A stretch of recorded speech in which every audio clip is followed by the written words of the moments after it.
Before the stars burned in the heavens, before galaxies stretched across the endless dark, before time itself began to count its seconds, there was silence. No wind, no light, no sound, only an endless, formless deep. If you could stand there, if there even existed, you would see nothing. Darkness layered upon darkness. Depth without direction. A vast ocean of chaos with no shore, no sky, no shape. And yet, he was there. God. Not created, not formed, not beginning. He simply was. The earth was formless and empty. Darkness covered the face of the deep. But something moved within the void. Not violently, not urgently, gently. The Spirit of God hovered over the waters, as if waiting. Then, without struggle, without resistance, without effort, God spoke, "Let there be light," and light shattered the darkness. Not slowly, not timidly, instantly. Darkness did not argue. It did not fight. It fled. For the first time, brilliance pierced the void. The first sunrise without a sun. Light existed because he said so. But light alone was not the end of the story. God began to separate, to define, to bring order where chaos once ruled. He divided the waters. He stretched out the sky. He drew boundaries between above and below. What was once wild and undefined now had structure, purpose, and rhythm. Then the waters pulled back, and land rose. Mountains lifted their heads, as if waking from a long sleep. Valleys formed. Shores traced the edges of oceans. The earth stood firm for the first time. And then something unexpected happened. The ground began to breathe green.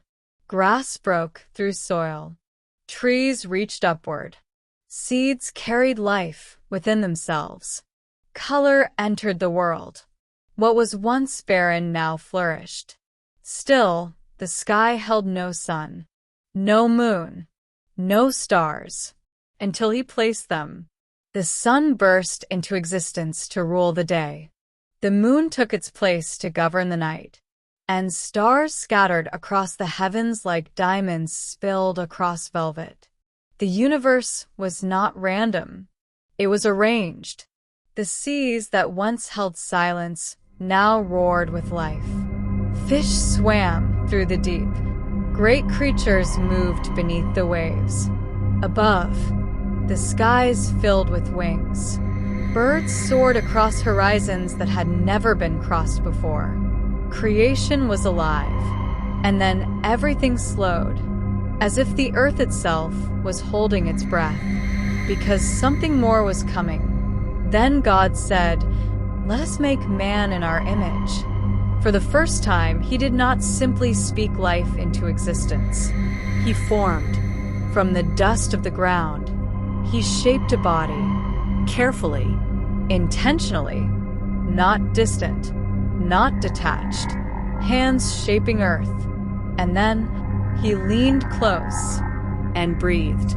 The breath of God entered dust, and dust became alive.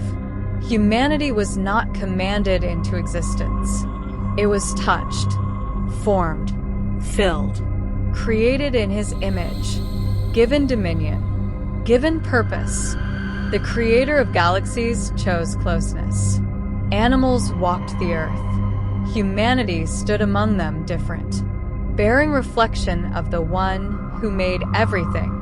And when God looked at all he had made, the light piercing darkness, the skies stretched wide, the oceans alive with motion, the stars blazing in the night, the earth flourishing with life, and humanity breathing with his own breath.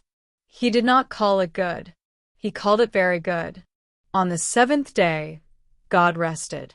Not because he was weary, not because power had run out, but because it was complete. The story of creation is not a story of chaos winning. It is a story of a voice speaking order into emptiness, light into darkness, life into dust. And that same voice still speaks. You are not random. You are not accidental. You are formed with intention, breathed into with purpose. In the beginning there was God, and where He speaks, life begins.